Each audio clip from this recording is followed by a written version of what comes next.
Shalom y bienvenidos a Vía Haftaj Israel, una frase hebrea que significa amarás a Israel. Esperamos que se queden con nosotros, ya que nuestro maestro, el Dr. Baruch, nos compartirá una enseñanza expositiva de la Biblia. El Dr. Baruch es profesor titular del Instituto Zera Abraham, con sede en Israel.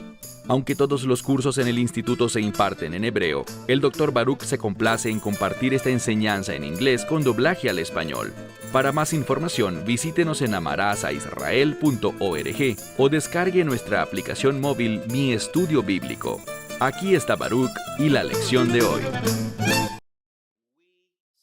Todos procuramos la justicia.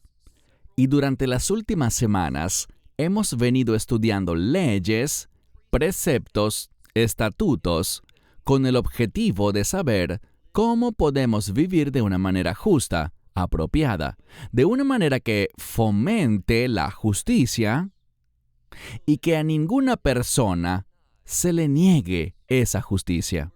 Continuaremos durante el estudio de hoy una vez más analizando distintas circunstancias, situaciones, acontecimientos, conflictos, desacuerdos y cómo debemos responder a ellos de una manera que se establezca la justicia, que Dios se glorifique y que veamos un testimonio de su carácter.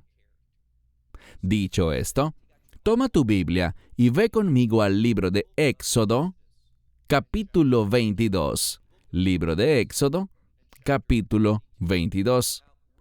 Iniciaremos y generalmente tú sigues la lectura de nuestros estudios en la traducción de la Biblia que tienes en tu idioma, que se basa en el canon judío. Son versiones de la Biblia cuya estructura de capítulos y versículos es igual a la numeración tradicional judía. No es muy frecuente, pero puede ocurrir que en ocasiones esos números sean un poco diferentes, y ese es el caso aquí. Las palabras son las mismas, pero la numeración es un tanto distinta. Voy a leer el verso 15 del capítulo 22, pero en la mayoría de las traducciones es el verso 16. Recuerden esto por si llego a confundirme. Intentaré mantenerme apegado a la numeración estándar en español y no en la numeración hebrea que tengo en mi Biblia. Leamos entonces el capítulo 22, verso 16. Si un hombre atrae o seduce. La forma como este verso se presenta es como una situación condicional. Muchas veces cuando vemos las leyes de la Torá, ellas no lidian con situaciones que Dios promueve, que Dios haya ordenado o con las que Él siquiera esté complacido. Pero si eso llegase a pasar, si se diera el caso, entonces esto es lo que debe hacerse. Porque muchas veces no nos encontramos en medio de la voluntad de Dios, sino fuera de la voluntad de Dios, por desobediencia, rebeldía, a veces pura ignorancia de cuál es la voluntad de Dios. Y por tanto, debemos descubrir cómo traer la restauración. Cómo tomar ese hecho desafortunado, esa situación dañada, y restaurarla, llevarla de vuelta a lo correcto. Por tanto, tenemos aquí una situación en la que un hombre, y la palabra aquí es seducir o tentar, atraer. Él seduce a una betulá. Una betulá es una mujer joven que se presume que es una virgen. Lo que vemos aquí es que todavía no se ha concretado un matrimonio. Dentro del matrimonio, conocemos el estatus de una mujer. En otra ocasión discutimos que existen 4 posibilidades. Una es que ella sea virgen, otra es que sea divorciada, la tercera es que sea viuda, y la cuarta es ninguna de las anteriores, es decir, que ni es virgen, ni es viuda, ni está divorciada. En esta situación, Estamos hablando de una mujer de quien se presume que sea virgen, pero ¿por qué se usa el término betulá y no el término alma? Recuerden que el término alma lo hemos estudiado en nuestra serie del libro de Isaías y también en Mateo. Esa escritura de Isaías 7:14 es fundamental y se cita en el primer capítulo de Mateo. Pero debido a que no se ha celebrado un matrimonio, y aquí está lo importante, de acuerdo con la ley judía, que está basada en la Escritura, existen 3 maneras diferentes para que un matrimonio se concrete. Una es, como veremos en un momento, mediante una transacción financiera, cuando se entrega una dote, un pago que sella el intercambio entre las familias. Una vez realizado el pago y recibida la transferencia, el matrimonio entra en vigencia. Usualmente esto involucra una ketubá o documentos de matrimonio. Esa es una manera, a través de un documento que refleja esa transacción. Otra forma como se puede hacer un matrimonio es a través de un documento que no involucra ninguna transacción financiera. Entonces puede ser mediante un pago o mediante un escrito sin pago, aunque vimos que a veces el pago puede involucrar un documento escrito, aunque no es obligatorio. La tercera manera es mediante una biyá, que significa una relación sexual. Cuando eso ocurre, literalmente, diría yo bajo la ley bíblica y ciertamente bajo la ley judía, esa pareja se considera casada. La pregunta es, ¿van a permanecer en ese matrimonio? Es decir, ¿estarán de acuerdo en seguir o no? Muchos tienen relaciones, pero ninguno le da importancia y siguen adelante con sus vidas. Pero ante los ojos de Dios, lo que ha ocurrido es un matrimonio. Aquí la situación es la siguiente. Un hombre ha seducido. Muchos comentaristas dicen, y no quiere decir que sea la verdad, pero lo que ellos sugieren es que este hombre ha atraído, ha seducido a una mujer para que ella crea que él se quiere casar con ella y que quiere concretar este matrimonio a través de esta manera que involucra directamente una relación sexual. A la mujer se le llama betulá. ¿Por qué?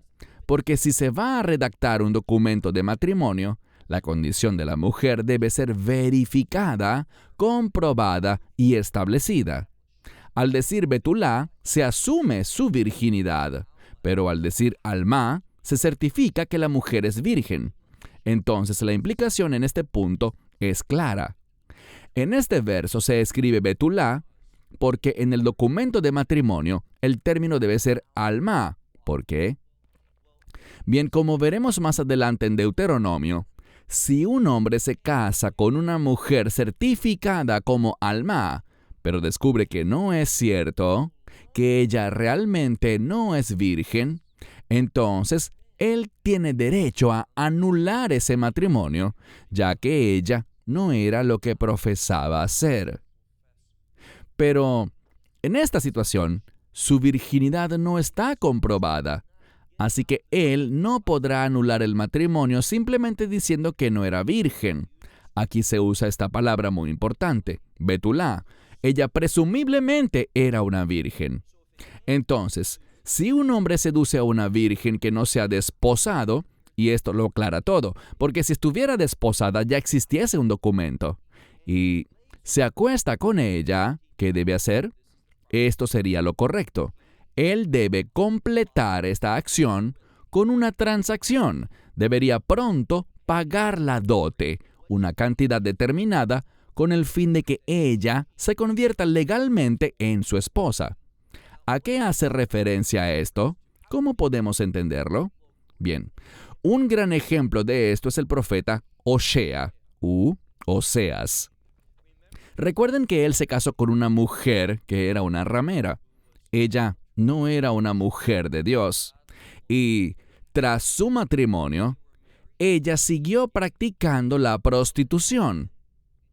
Más tarde, esta mujer se involucró en grandes deudas, por lo que fue puesta en venta como esclava. Ella se encontraba en el bloque de subastas para ser vendida como esclava. Y Oseas llegó. Bajo la ley judía, él podía presentar evidencia de que ella era su esposa, y debido a esta relación de pacto, él podía reclamarla sin pago alguno. No importaba en qué deuda se había metido, no importaba nada más. Él tenía el poder, ya que él no había estado de acuerdo con cualquiera sea el negocio que produjo esa deuda. Él podía reclamarla y no tenía que pagar nada. ¿Qué hizo él? Él hizo un pago. ¿Por qué? Para demostrar su valor, que ella tenía valor ante sus ojos. Fue un gesto de gracia y amor, para manifestarle el gran valor que ella tenía para él. En esta situación, se nos enseña lo mismo, aunque no es algo obligatorio.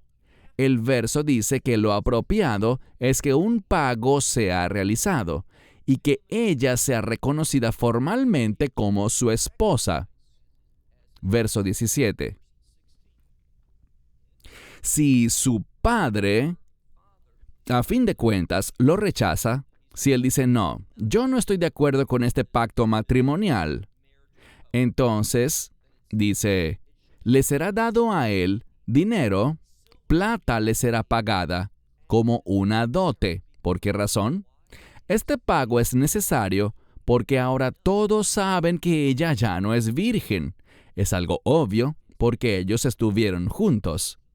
El hecho de que en lo sucesivo ella no podrá ser certificada en un documento matrimonial como alma, como virgen, amerita una compensación financiera. Y, de nuevo, cuando hablamos de transacciones financieras podemos sentir que es algo crudo y frío, pero el dinero demuestra valor, expresa importancia.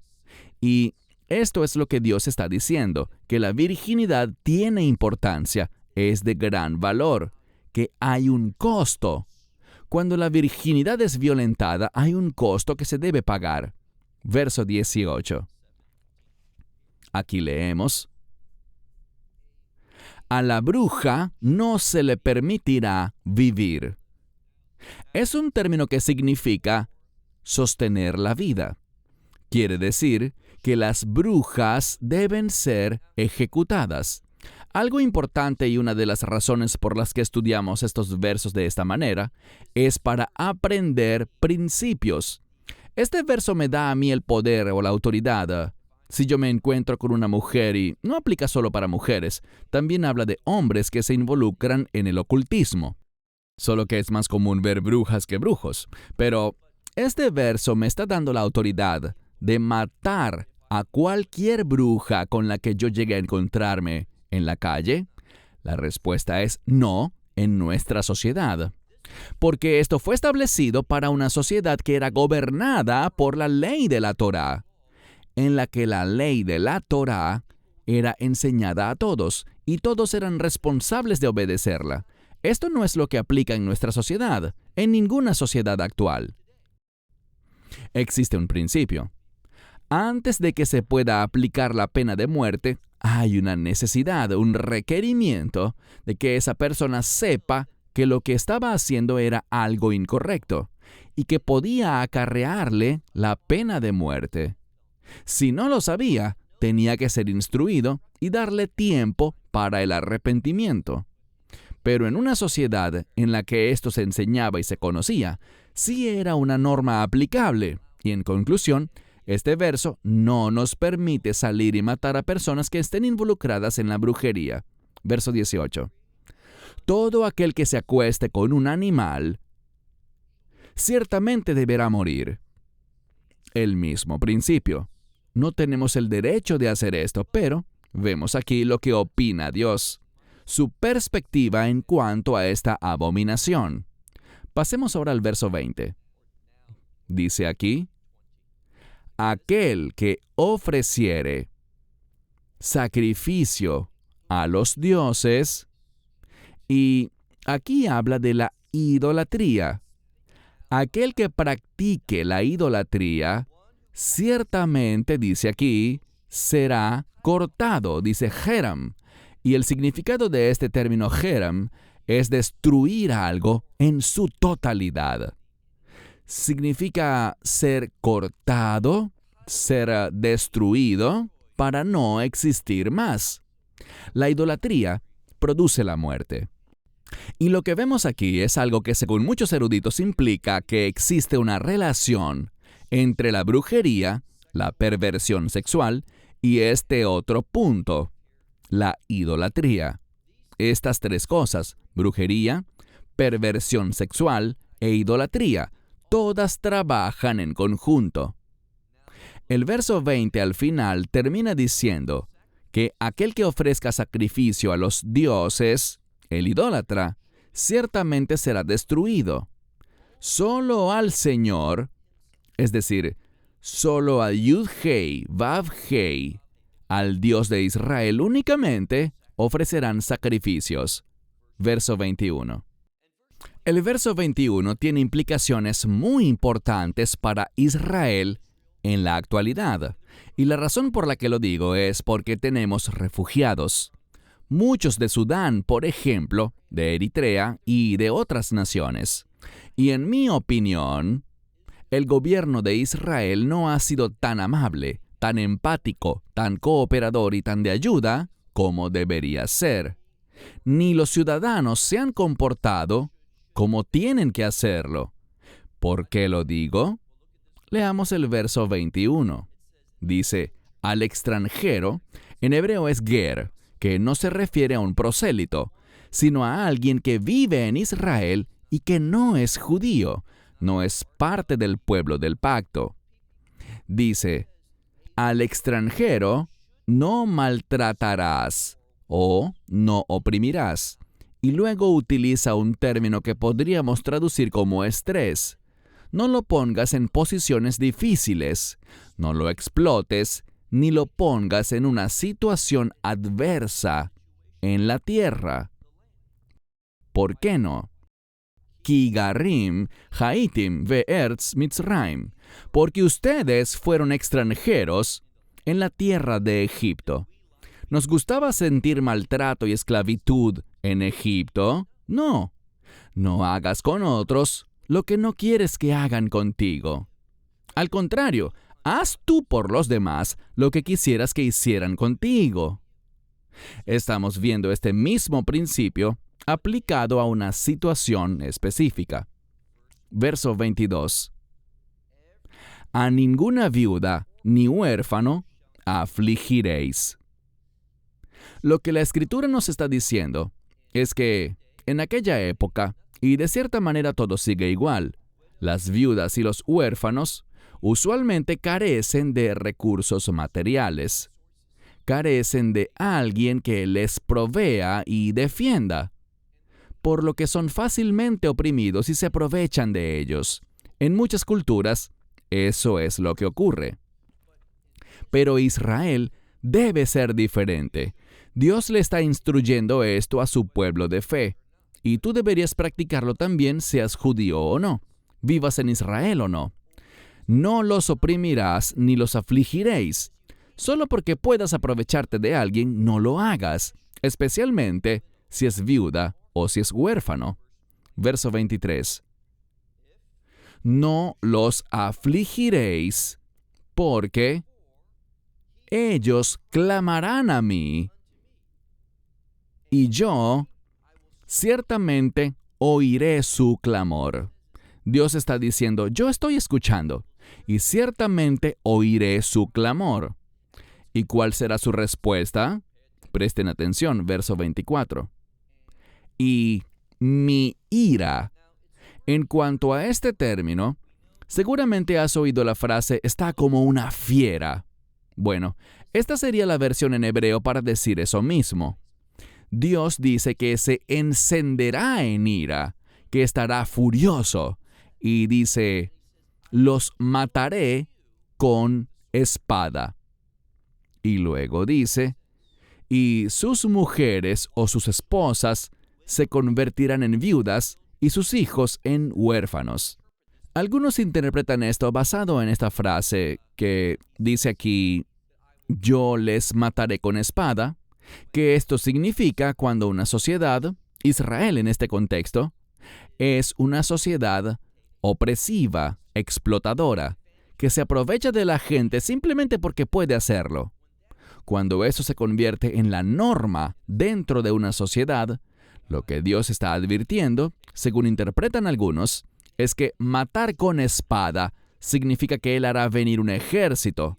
Él hará que Israel se encuentre en una guerra, cuyo resultado es que muchos hombres morirán. Sus esposas serán viudas y sus hijos huérfanos.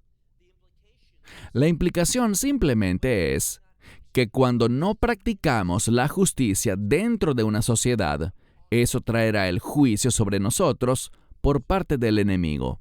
Verso 25. Ahora hablaremos sobre el préstamo de dinero, y la Escritura es muy, pero muy precisa y detallada en cuanto al préstamo de dinero. Leemos aquí, y limitaremos por hoy la discusión a estos versos nada más, y no a otros pasajes de la Biblia. Verso 25. Si plata, esto significa dinero, kesev. Si plata tú prestas dentro del pueblo, al pobre de tu pueblo, es un caso específico. Algunos dicen que esto aplica cuando se trata de un préstamo de un judío a otro judío. Pero si es algo adecuado para el pueblo de pacto de Dios, es apropiado y es bueno para todo el mundo. No es obligatorio que lo hagamos, se nos insta a que consideremos hacerlo, pero para Israel es un mandato. Si tú prestas dinero en mi pueblo, y específicamente habla de una persona pobre. No es el caso de alguien que busca empezar un negocio y quisiera apoyarse en un préstamo. A veces la gente recibe préstamos no porque sean pobres, sino porque prefieren usar el dinero del banco y no su propio dinero. Así que dice, si dinero tú prestas dentro de mi pueblo y al pobre de tu pueblo, dice, no seas con él un prestamista. No coloques sobre él neshek, que es una palabra que significa intereses. Lo que nos dice aquí es lo siguiente. Si la persona efectivamente es pobre, no estamos hablando de un emprendedor que quiere expandir su negocio o alguien que busca comprar un automóvil del año, cosas por el estilo. Esto habla de alguien que dice, puedes prestarme dinero. Y es una persona pobre, está en estado de aflicción financiera. Eso es literalmente lo que la palabra aní o pobre significa, ser pobre y estar afligido financieramente. Es una persona que manifiesta una desesperación financiera. Y lo que dice aquí es, no actúes como un prestamista con él y definitivamente no le cobres intereses. No es lo uno o lo otro, sino ambas cosas. No le prestes dinero ni le cobres intereses. Entonces, ¿qué es lo que debemos hacer? Si es alguien legítimamente pobre y necesitado, no le prestes. Antes, regálale dinero. No empeores su situación haciendo más grande su deuda. Simplemente, dale dinero. Verso 26. Y si tomares prenda, aquí hablaremos de préstamos, pero ahora el deudor está dando una prenda. ¿Qué es una prenda? Es una garantía. Quizá ese sea un término más adecuado en materia de negocios. Y la garantía es una prenda de vestir, el vestido de tu prójimo, él te da su manta. Entendamos que en esta época y en esta cultura, entre las masas, la gente no tenía muchísimos vestidos, solo algunos, pero no la mayoría. Tener una manta era una bendición, algo con lo que pudieses arroparte durante la noche. La Escritura dice lo siguiente: si una persona te da una prenda, y la única prenda que tiene algún valor es su manta, su cobija, ¿qué dice el verso? Dice, a la puesta del sol, al anochecer, devuélvesela. El mandamiento es que si él te da su manta, cuando anochezca, devuélvesela. Algunos dirán que esto parece un toma y dame. Él le da la garantía al prestamista en la mañana y el prestamista la devuelve por la noche. Pero, en realidad, lo que probablemente diría el prestamista es, ¿sabes qué? Quédate con tu manta. Yo confío en ti. A veces, si alguien tenía mucha necesidad y lo único que podía dar como garantía era algo que desesperadamente necesitaba, confía en él. No lo explotes ni lo sometas a tan terrible situación. Entonces, son instrucciones puntuales en este sentido. En el verso 27 que le sigue, agrega, porque solo eso es su cubierta. Este término lavadá es importante. ¿Por qué? No está diciendo que esta persona tiene muchas mantas. Si tuviera muchas mantas, sería otra historia. Si te la da como garantía, puedes quedártela. No tienes que devolverla por la noche. Pero si esta es su única cubierta, es lo único que tiene, mira cómo dice el verso. Lo único que tiene para cubrir su cuerpo, literalmente su piel, cuando se acuesta, si no la tiene y hace frío por la noche, y en Israel hace frío por la noche, dice, acontecerá que él clamará a mí porque hace frío de noche, y yo le oiré, porque soy misericordioso. Es decir, Dios se involucrará en esa situación. Una de las implicaciones de esta idea de ser misericordiosos es que nos involucremos en situaciones. Nosotros recibimos gracia y misericordia. Dios se involucró en nuestra deuda por el pecado, en nuestra situación en cuanto al pecado. Por tanto, la gracia y la misericordia consisten en que nos involucremos y ayudemos a otros, que veamos las cosas desde su perspectiva, entendiendo lo que ellos sufrirán si nosotros no hacemos algo, si no ayudamos. Es eso lo que Dios hizo por nosotros. Verso 28. En el verso 28, que es el 27 en la Biblia hebrea, es un buen ejemplo de cómo los traductores no entienden la variedad de usos que puede tener, en ciertas ocasiones, algunas palabras. La mayoría sabrá, como les he compartido en estudios anteriores, en Éxodo 22, que tenemos el término Elohim. Si le preguntas a la mayoría de la gente qué significa Elohim, te dirán Dios, y está bien. Pero recientemente vimos el término Elohim, la misma palabra, de forma idéntica, igualmente en plural, porque Elohim es un término plural.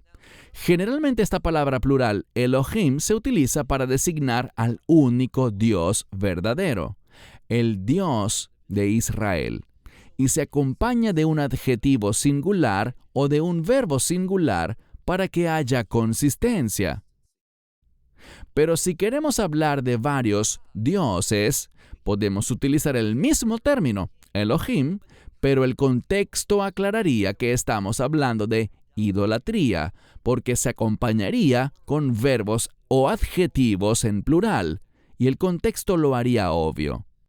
Pero también vemos que hay una tercera acepción para Elohim, y aunque se trata de la misma palabra Elohim, puede significar jueces, y dos tipos de jueces: la corte celestial. Sabemos en los libros de Daniel y Apocalipsis, y también en Salmos, que vemos referencias a la corte celestial que toma asiento para juzgar. Y aquellos que toman sus lugares son los Elohim. No quiere decir dioses, sino en cambio jueces.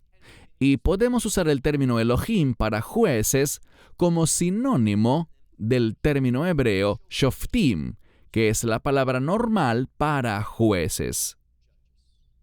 Cuando vemos aquí, el verso 28 dice, Elohim lo tikalel, veinasi veianeja lo taor. Lo traduciré correctamente. A los jueces no maldecirás, y nasi. En hebreo moderno, nasi significa presidente. Nos habla de un líder supremo entre el pueblo. Entonces, a este líder supremo, a aquel que ha sido levantado en esta posición entre tu pueblo, no maldecirás. Utiliza otro término para maldecir. es una palabra diferente, pero su traducción realmente es la misma. Es un sinónimo. No maldeciremos a los jueces, y la razón por la que el término Elohim aparece aquí, en vez de Shoftim, es para recalcar que estos hombres están juzgando en cuanto a asuntos espirituales. Aquellos que tienen, como por ejemplo los ancianos, esa samhut, esa autoridad, una autoridad celestial colocada sobre ellos. Es esta palabra, Elohim. No maldecirás a tus jueces, y al líder de tu pueblo no maldecirás. Verso 29. Ahora hablaremos sobre los diezmos. Entregarle a Dios lo que por derecho le pertenece a Él. Verso 29. Vemos la palabra malei. Malei significa pleno. Y aquí estamos hablando de árboles que han producido fruto, y el fruto ha llegado a su plenitud. En otras palabras, están maduros y listos para ser cosechados y consumidos. Entonces leemos: tu fruto maduro y tus jugos. La palabra jugo usualmente es la palabra mitz en hebreo. Pero aquí tenemos dimá, que significa lágrima, y una lágrima es líquida. Así que por el contexto, esto aquí significa jugos. Tus jugos no demorarás. Esto nos dice: entrégaselos a Dios sin demora, tanto el fruto como sus jugos. También dice: el primogénito de tus hijos, dámelo a mí. Aprenderemos más adelante que se permitirá un sustituto. ¿Qué sustituto? Los levitas. Ellos tienen una función redentora con el objeto de que el primogénito pueda ser redimido. Se debe realizar un pago al sacerdote, y esto permite que un levita legalmente tome su lugar. Ellos son conocidos como los primogénitos de Israel, los levitas, a pesar de que naturalmente Leví no fue el primogénito sino Rubén, pero ellos toman el lugar de los primogénitos a manera de redención, y esto nos enseña algo importante, que a través de la redención se obtiene un estatus nuevo, y ese estatus nuevo nos brinda la posibilidad de servir, de actuar en una función diferente. Y eso nos enseña que mediante la redención nos convertimos en siervos de Dios. Avancemos al verso 30. Dice: asimismo, esta redención, o asimismo esta entrega al Señor de estos diezmos, harás con tu buey y con tus rebaños. ¿Qué más dice? Vemos un principio diferente. Por supuesto debes darlos, pero aquí explica cómo hacerlo. 7 días, Shiv'at Yamim, Yihei im Imo. Cuando un descendiente nace entre los toros, en el ganado, y entre los rebaños de ovejas, por 7 días este recién nacido debe estar con su madre, pero al 8º día me será entregado a mí, entregado al Señor. Quiero señalar aquí algo en cuanto al número 8. El número 8 es un número redentivo. Es un número que habla de un cambio celestial, un cambio divino, algo que Dios dicta. Podemos ver cómo se usa el número 8 aquí, y además sabemos que el número 8 es un número de reino. ¿Cuál es la conexión? Cuando diezmamos, cuando entregamos a Dios lo que por derecho le pertenece, y cuando le damos el reconocimiento que merecen las leyes de Dios, sus instrucciones, eso trae una experiencia de reino, una presencia de reino, una bendición de reino a todo el que actúa de esta forma. Entonces, esto produce un cambio de reino. Finalmente, pasemos al último verso, el verso 30 en la Biblia hebrea y el 31 en tu Biblia.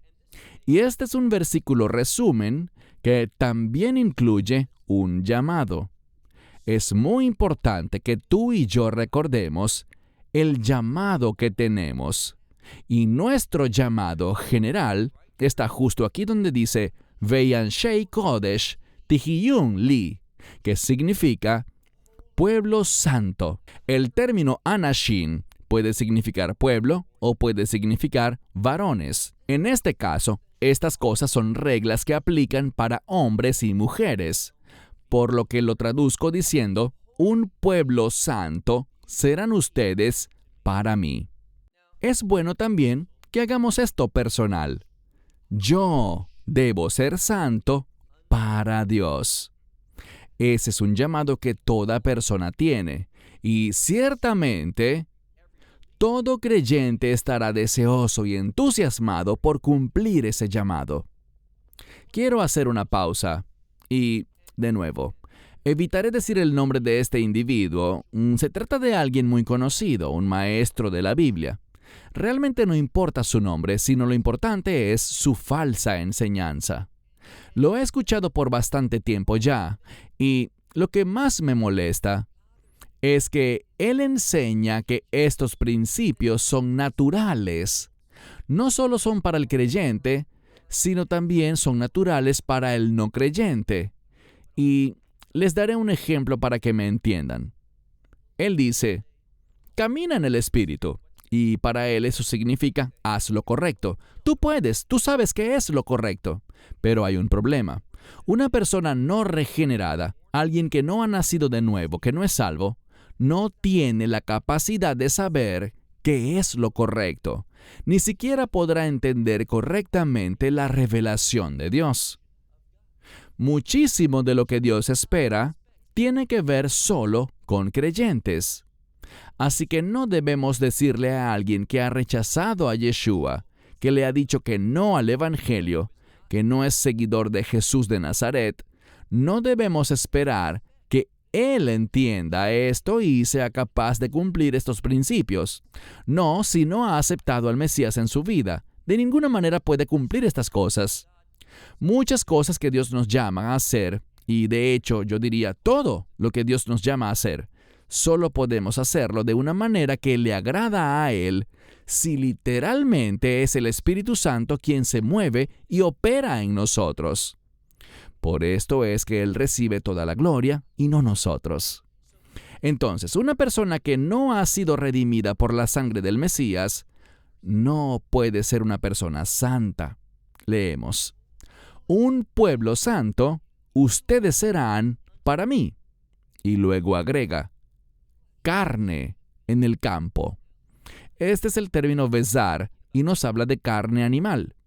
Si alguien encuentra un animal muerto, un cadáver, en el campo, y se usa la palabra trefa, destrozado, es decir, el animal ha sido herido y esas heridas han causado que ese animal o bien ya esté muerto o haya quedado tan mal que no puede defenderse y lo puedes tomar fácilmente. No te puedes comer ese animal. No, un animal debe ser sacrificado adecuadamente, es decir, sin dolor. La sangre debe ser dispuesta correctamente como lo vemos tanto en el Antiguo como en el Nuevo Testamento. Y solamente la carne animal que ha sido sacrificada adecuadamente, la que no ha sido lastimada por otro animal, es la que podemos consumir. Entonces dice claramente, sean un pueblo santo delante de mí. Y una de las cosas que Dios menciona en este contexto es nuestra comida. ¿Cómo nos alimentamos? ¿Qué es lo que comemos? Todo eso es importante. ¿Por qué? ¿Será porque si alguien se come algo que está prohibido, eso le traerá un horrible efecto a su cuerpo? ¿Un terrible resultado? Recuerden lo que dijo el Mesías. No es lo que metes a tu cuerpo lo que te contamina, sino lo que sale de él. Esas acciones, conductas y palabras que muestran una condición espiritual no redimida y no regenerada. Obviamente eso es verdad. Entonces, ¿por qué tanto énfasis en la comida? Es porque los humanos comemos constantemente. Generalmente 3 comidas al día. Algunos comen solo 2 y los más pobres solo una vez al día, tristemente. Pero es algo que hacemos constantemente. Debemos comer para vivir.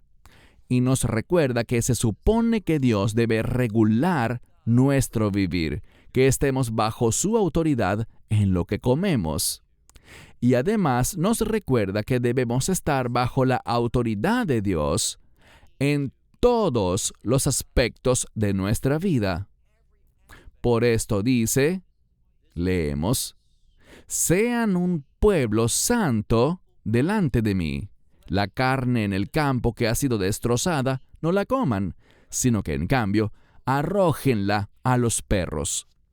Puedes darle ese animal muerto a un perro, pero no a otra clase de animales, ni para las ovejas, ni para el ganado. No les des carne. ¿Por qué? Otro principio. Todo animal que puede ser ofrecido a Dios no es un animal carnívoro. ¿Lo habías notado? No consumen sangre. Ningún animal que sea carnívoro, es decir, que consuma sangre, no puede ser un sacrificio para Dios. Entonces vemos principios aquí de muchos aspectos distintos de nuestra vida. Y estas cosas son fundamentales, reglas para el matrimonio, para los negocios, para proteger a los pobres, para la justicia, para los que están en posiciones de liderazgo y para la alimentación. Dios es muy preciso en cada uno de estos versos. Nos habla de las ofrendas, de los primogénitos, de los diezmos. Lo que estudiamos, estos principios, son fundamentales. Ellos afectan muchas áreas de nuestra vida. Y si nosotros entendemos la verdad espiritual, la sabiduría, el conocimiento contenido en estos principios de justicia, debemos aplicarlos. En ciertos casos, literalmente, pero siempre su sabiduría debería tener relevancia para nuestra vida hoy en día. Ellos deben causar que seamos, como dice al final del pasaje, deben causar que seamos un pueblo santo. Y ese es nuestro objetivo, ser un pueblo santo. Como dice también el siguiente libro, el libro del Levítico, capítulo 19. Sean santos delante de mí, porque el Señor vuestro Dios, yo soy un Dios santo. Y recuerden que la santidad siempre está conectada con los propósitos de Dios. No te comprometas con tus propios objetivos, ni con los propósitos que tú has elegido, sino comprométete, sométete a los propósitos de Dios. Cierro con esto hasta la próxima semana. Que Dios te bendiga ricamente. Shalom, desde Israel. Shalom from Israel. Esperamos que te hayas edificado con el mensaje de hoy y lo compartas con otros. Te invitamos a seguir nuestros estudios cada semana por este canal y por el portal de YouTube de Amarás a Israel. También puedes descargar nuestra aplicación móvil gratuita, Mi Estudio Bíblico. Finalmente, para obtener más información sobre nosotros, visita nuestra web amarasaisrael.org, donde encontrarás otras conferencias de Baruch en audio, video y texto. Hasta el próximo programa. Que el Señor te bendiga en Yeshua HaMashiach, Jesús el Mesías, mientras caminas con Él. Shalom desde Israel.